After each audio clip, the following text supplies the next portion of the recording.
I bought a haunted piano on Craigslist. Submitted by Christopher Maxim. I am a musician. Not a terribly great one, but still, I consider myself a musician. I can play with the best of them, and I know my way around an instrument or two. More importantly, I am a collector. A collector of various items ranging from the odd to the obscure. There is no rhyme or reason to my collection. It consists of anything uniquely interesting I can get my hands on. That is why, when I saw an ad on Craigslist for a vintage, rustic, red piano, I couldn't help but reach out to the seller. The ad's title seemed normal enough: old piano, free to a good home. I had seen countless like it before. Nothing out of the ordinary, and certainly not something that would normally grab my attention. Still, I felt a strange need to click on it. Perhaps I was bored, or maybe I just wanted to see what it looked like. Either way, I gave in to my compulsion. Upon clicking the ad, there was no picture. Just an anomalous, but intriguing story. It read something like this. I am offering my piano to anyone who is willing to come and pick it up. It is very old, but still playable. I can prove this upon your arrival. It is red and bears no brand markings. This is because it was made by my great-grandfather. It is one of a kind. He went out himself and chopped down a redwood tree to provide the material to build it. It took him many days to finally cut down the tree, and much, much longer to finish making the piano. Nearly his entire life was put into this thing. I, however, have no use for it. It has been passed down in my family many times over. I have no wish to continue the tradition, and the piano is currently taking up too much space in my home. I want it gone as quickly as possible. You can reach me by phone at the number listed below. Serious inquiries only. Margaret. Reading the ad sparked my curiosity. One of a kind? Redwood tree? How strange and absurd. I had to see this thing. If it was half as remarkable as Margaret's description made it out to be, then it was a must-have for my ever-growing collection. As such, I decided to give her a call. Margaret answered the phone after the first ring and immediately asked, "Is this about the piano?" She was thrilled to hear I was interested. I too was thrilled, happy to know it was still available. We set up a time the next day for me to come over and take a look at it. I hung up the phone, excited as could be. I had a feeling this piano would become the new centerpiece of my collection. My antiques and oddities spanned many eras of history, as well as numerous countries. They ranged anywhere from the mundane to the wildly bizarre, but all of them were nothing if not great conversation pieces. Some of my favorites included a genuine voodoo doll from Louisiana, a tooth from a saber-toothed cat, a book of spells written by an alleged witch, and a piece of an antler from the world's largest moose. Being a musician, I also own countless instruments, too many to list. Each time I acquired a new item, my heart would race with excitement, whatever it becoming the focus of my attention. The piano was no different. I couldn't wait to see it in person. I woke up the following day with no resistance to my alarm, swiftly starting my daily routine in an effort to minimize the time between me and Margaret. She said she was an early bird and that I could swing by early. With this in mind, I showered, brushed my teeth, and got dressed at a record pace, making it out the door roughly 25 minutes after getting out of bed. It might sound silly to be so worked up over a material object, but to that, I'd say you must not be a collector. Seeing this piano in person was my mission, and it was one I intended to see through to the end. I found myself at Margaret's home within the hour. It was a quaint cottage at the end of a dead-end road, surrounded by shrubbery and forest. There was an old tire swing in the backyard, indicating that it may have been where Margaret grew up. I wondered if her parents passed away and left her the house. Maybe the piano reminded her of them, and that was the real reason she was getting rid of it. My speculation was interrupted by a woman, racing out of the cottage to greet me. She signaled for me to come inside and went back in herself. This was no doubt Margaret. I hadn't identified myself in any way, but it wasn't likely that she received many visitors out where she was. Eager to see the piano, I quickly jumped out of my car and made my way up the stone walkway to the front door. Entering the house, Margaret seemed overjoyed to see me. It was jarring, but certainly made things a little less awkward. We exchanged a few pleasantries before she rushed me over to the room that housed the piano. She was excited to show me it, just as excited as I was to see it. I matched her pace as we made our way there. Upon entering, I stopped dead in my tracks. There, just a few yards away, was the piano in all of its glory. It was a beautiful concoction of wood and ivory, the likes of which I had never seen. It had such a striking, red color, giving it an illustrious and bold finish. And the design was magnificent. Simple, yet elegant. Highly original, and certainly one of a kind like Margaret stated in her ad. I stood there for a moment, my mouth agape in awe. Margaret mistook my reaction for disinterest, quickly going off on a sales pitch about its charm and history. She then sat down at its stool and placed her hands over the keys. "I tuned it yesterday after your call. Let's hear how it sounds." Margaret played a beautiful piece. In addition to playing, she sang. This is when I took my attention away from the piano and allowed myself to notice her. She was young, maybe in her late 20s. Beautiful, slender.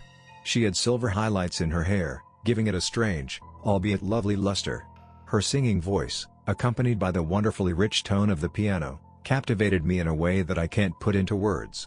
I allowed myself to be taken by the song until she finished. Before I could compliment her, Margaret continued her well-rehearsed sales pitch. I don't know if it was her playing or her voice, but I was sold the minute she touched the keys. Because of this, I interrupted her. "I'll take it." She was astounded when I said this. "Really? You will? Wonderful." We were both happy, and everything seemed fine, but one fact kept creeping and crawling in the back of my mind. The history of each piece in my collection was very important to me, and the pianos had gaps that needed to be filled. "So, have you lived in this house your whole life?" I asked, secretly fishing for information. "Yes, as did my parents. This house is very old. Older than the piano." "And your great-grandfather, he lived here as well?" I asked. "Yes, he did." "Well, redwoods only grow in California. And they're truly massive. It seems unlikely that he would have made the trek out there or even have been able to chop one down, especially with the many trees here at his disposal." It was at this point that Margaret realized I had caught her in a lie. She apologized to me and came clean. It would seem that the piano was made from a red tree, just not a redwood. Instead, it was a strange tree located deep in a nearby forest. Being an avid historian, Margaret's great-grandfather knew all about it. This particular tree was a local legend, and it had always been his dream to find it. It was known as the Blood Tree, a sacred place of Native American worship from a time long since past. Anyone who touched it was said to live a long life filled with luck and prosperity. Those who wounded it, however, would forever know fear and misfortune. Her great-grandfather, of course, fell into the latter category. Though she claimed to not believe in the legend, she was worried the curse would scare off anyone who wanted it. Dark past or not, I still wanted it. Even more than I had previously. Despite Margaret's deception, I attempted to offer her money. She wouldn't have it, insisting I just take the thing off her hands. That would have been fine, but I couldn't bring myself to offer nothing in return. Eventually, I broke her down, handing over an envelope with a few $100 in it. She reluctantly accepted and helped me lift the thing into the bed of my truck. I waved and drove off, satisfied with my purchase. Later on, with the help of a friend, I positioned it in the perfect spot in my living room. I had a new piece for the collection, and all was right in the world. Or so I thought. For a few days, my life continued as it normally did. My routine remained unchanged. The only difference was the new piece of furniture that grabbed my attention whenever I entered the room. After a while, I barely noticed it was there. Despite its beauty, it soon blended in with the rest of my home, much like the other items in my collection.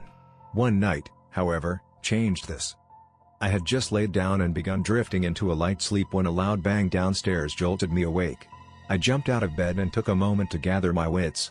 The sound was unmistakably the piano's fallboard slamming shut over the keys. That could easily happen on its own, had I left it open. This was not the case. I hadn't played the piano once since I procured it. So what created the sound? I raced downstairs in an effort to satisfy my curiosity and put my mind at ease. What I found did neither. The piano's fallboard was up. Not only had it not shut over the keys, but it was inexplicably open, despite my never touching it. Confusion swam through my brain, but soon submitted to the clutches of late-night weariness. In an effort to make sense of things, I shut the fallboard and chalked up the noise to an animal outside before venturing back to bed. Nothing to worry about. The next day was pretty normal, at first. I woke up early, took a shower, brushed my teeth, and started my commute. I worked and dealt with the stress that came along with it, just as I always did. The piano was the farthest thing from my mind. It wasn't until I got home that it crept its way back in. Upon opening the door to my house, I was greeted by a cold gust that rushed out from within. I hadn't left the AC on, so this was strange. I walked into the living room and set my jacket on the couch. I then looked up and noticed the piano. The fallboard. It was up. That couldn't be. I shut it the night before. Had someone broken in? I sped around my house, a kitchen knife in hand, ready to attack any would-be intruder. There was no one. After checking every inch of the house, I eventually found myself back in the living room, in front of the piano. The fallboard was now down. Was I going mad? No, of course not. This was just the byproduct of an exhausted, overworked mind, nothing more. At least that's what I told myself to keep from dwelling on it. Still somewhat frazzled, I escaped to my bedroom and attempted to catch some shut-eye. After changing out of my work attire and into my nightwear, my body fell into bed, an ocean of warm blankets and pillows enveloping me. A good end to a bad day, I thought. As luck would have it, sleep would elude my grasp. Quickly after closing my eyes, there was another sound downstairs. This time it wasn't the fallboard. No. It was music. Not just any music either. It was the piano. With nothing but adrenaline to guide me, I ran downstairs to see what was going on. Upon reaching the bottom step, the music stopped, and I watched as the fallboard slammed itself shut over the keys. My heart sank as I stood in place, shocked. When the moment passed, I ran back to my room and locked the door behind me. A vile mixture of fear and dismay crept under the covers with me, company often kept when hiding from creatures in the dark, byproducts of overactive imaginations. This monster, however, was all too real. The sound of my alarm woke me the next day. I was surprised I slept, wondering if the previous night was a bad dream. This wasn't the case, but my mind gave in to the notion. Living in a state of denial was better than living in a world where pianos came to life.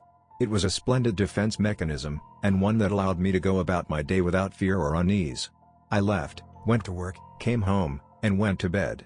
Everything was back to normal, just as I told myself it was. But lies only stretch so far. The familiar pang of ivory keys snuck into my room as panic set in again. That's when it hit me. This wasn't paranormal, it couldn't be. It was a cheap parlor trick. Margaret must have outfitted the piano to play itself, much like the player pianos of old. This was just a prank, a laugh at my expense. That's why the damned thing was free. I ran downstairs to solve the mystery once and for all. Like clockwork, as soon as my foot touched the bottom step, the piano stopped playing.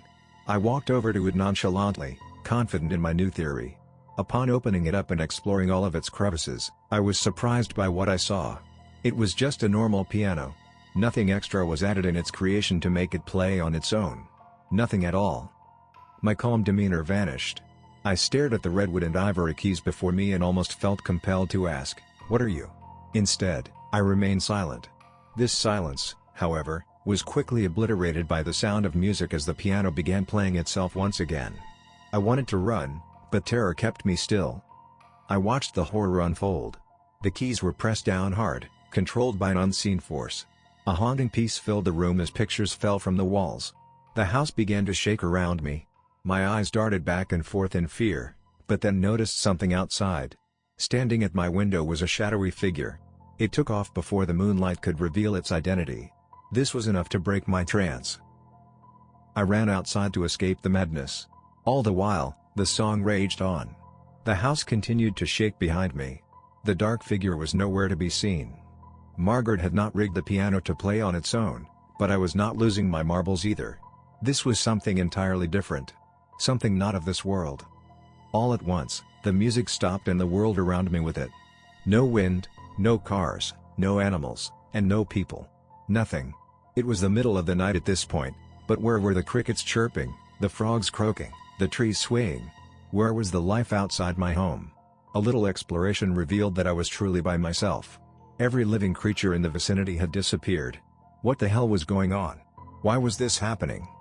I returned home, hoping for answers, but was instead greeted with an unsettling sight. It was so dark, I almost didn't see it. Standing completely still next to the piano was that same silhouette from my window. My body instinctively jolted out of fear, but the figure did not react. It was frozen like the rest of the world. I took this opportune moment to investigate. The entity was wearing a dark cloak, one that covered its entire body. At its face was nothing but pure darkness. I cautiously attempted to pull away the shroud from its head, but it would not budge. I studied the figure for a few more moments before a familiar sound filled the room.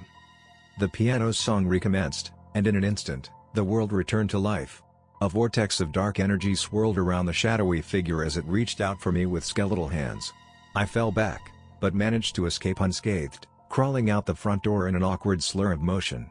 Rushing over to my car, I got in and took off with no specific location in mind, happy to be anywhere that wasn't my own home. During my drive, I weighed my options.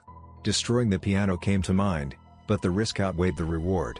It could just as easily backfire, angering whatever spirit was haunting its keys. Seeking help wasn't really an option either. The only person who might believe me was Margaret. That was it. Margaret. Maybe she would know what to do. My tires left tread marks on the road as they peeled off in the direction of Margaret's house. The whole drive was a blur, my mind in dire straits over the piano and its ghost, but luckily the trip was a short one. It was late, but I didn't care. With the car parked in the driveway, my still shaking legs carried me up the walkway towards the front door. My march, however, was impeded. The cloaked figure was there, standing at the door to Margaret's house. Before I could so much as turn in the opposite direction, it grabbed me by the arm with its bony fingers. Its vicious strength kept me anchored in place. My body cowered as it leaned over me, almost as if to say, "Leave this place." Its grip wavered for a moment, allowing me a small window of opportunity to escape. I hightailed it out of there without looking back. Defeated, I had no choice but to return home. I hesitantly stepped past the piano and walked up to my bedroom, where I locked the door and fell onto my bed, mentally exhausted.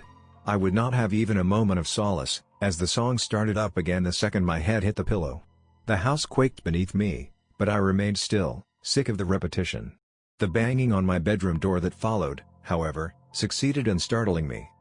I jumped out of bed and pushed my dresser to the door. Hiding beneath my sheets, I attempted to tune out the ruckus around me. The banging persisted, but I chose to instead focus on the song, allowing myself to properly listen to it for the first time. Surprisingly enough, it was beautiful. Dark and sullen, but beautiful. Its melody soothed me, relaxing me to the point that my eyes grew tired. Despite the pandemonium, I fell asleep and dreamed. The dream world I found myself in was different from that of my usual dreamscapes. It was overwhelmingly vivid and ambient. Words like surreal and otherworldly just don't cut it. The awareness I had is also difficult to explain. Lucidity is too small a concept. I was completely aware of my surroundings in the sense that I could feel everything about them. Their history, their purpose, and their place in relation to the rest of the world. I know that doesn't make much sense, but it's the only description I have to offer. The dream's visual makeup was that of a forest. It was dense, but my astral form floated to a clearing past the roots and branches. It was a large meadow, and at its center, a large, red tree. Every fiber of my being knew where I was. This was the blood tree, the precursor to my piano. The building blocks of a haunting in the form of a sacred plant. As I marveled at the beauty of the blood tree, a person stepped out from behind it, a Native American. He didn't speak. He simply pointed at the tree. This is when the piano leaked into my dream. The song played as glowing lines ran up and down the tree's bark. The Native American put his hand to the wood, motioning for me to do the same. Bewildered and awestruck, I obliged. The glowing lines raced past my skin. It was an incredible sensation. As these lines traveled, my eyes were filled with visions, a glimpse into the blood tree's past. Its bark wasn't always red. Willing Native Americans came up to the tree every year, sliced their hands open, and placed them around its trunk. Their blood then dripped to its base, representing the lifelines of their people. It also signified becoming one with nature, feeding the tree life from within. It was the anchor that kept their community together. This is where they gathered and enjoyed life, a place free from worry or judgment. A place of peace. More moments came to me as the glowing lines circled our hands. This was also where the natives buried their dead. After placing one of their own in the earth, one of the elders would play a song on what appeared to be an ocarina. The same song my piano played every night. It was their song of death. When it was all over, a final offering of blood was taken from the fallen and painted onto the blood tree, granting their spirit safe passage to the afterlife. When the vision ceased, my new friend released his hand from the bark, reached into his satchel, and pulled out an ocarina. He began playing the song of death, but then stopped. He handed it over in motion for me to play instead. I wasn't sure what he was up to, but felt no need to defy his wishes. With a little practice, I was able to get the hang of the instrument and play the song he sought to hear. As I played, the blood tree began wilting, its bark changing from red to black. My friend was ecstatic. For one reason or another, This is what he wanted. It wasn't until I woke moments later in bed that the pieces of the puzzle clicked into place. Margaret's ancestor had taken away the native's headstone. More than that, he violated their connection to nature, as well as with one another. The tree and its spirits had to be put to rest once and for all, and there was only one way to do this. I can't explain how, but I knew I needed to play the Song of Death on the piano, the whole way through, without interruption. It was the only thing that would break the curse. I ran downstairs and put my plan into action. When my hands touched the keys, the house violently shook, knocking frames and furniture all over the place. I kept my composure. Out of the corner of my eye, I saw the dark figure, standing at my window again. Still, I continued.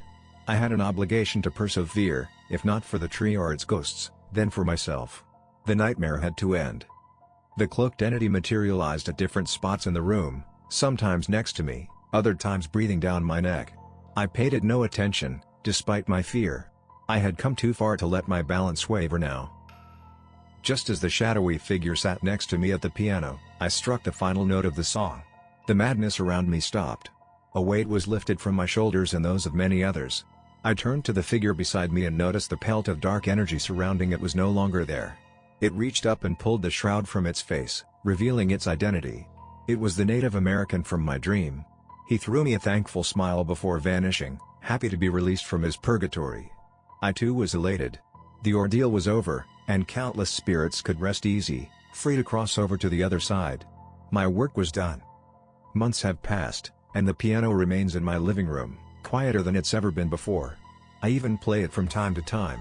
If there's one thing you can take away from my experience, it's to be mindful of the things that go bump in the night. Some of them might just be wayward souls trying to communicate, begging for a chance to be heard by the living. Try your best not to be frightened. You might be surprised by what you can do to help. And please, let this tale be a warning to you. Don't ever buy strange things from Craigslist. You'll thank me later.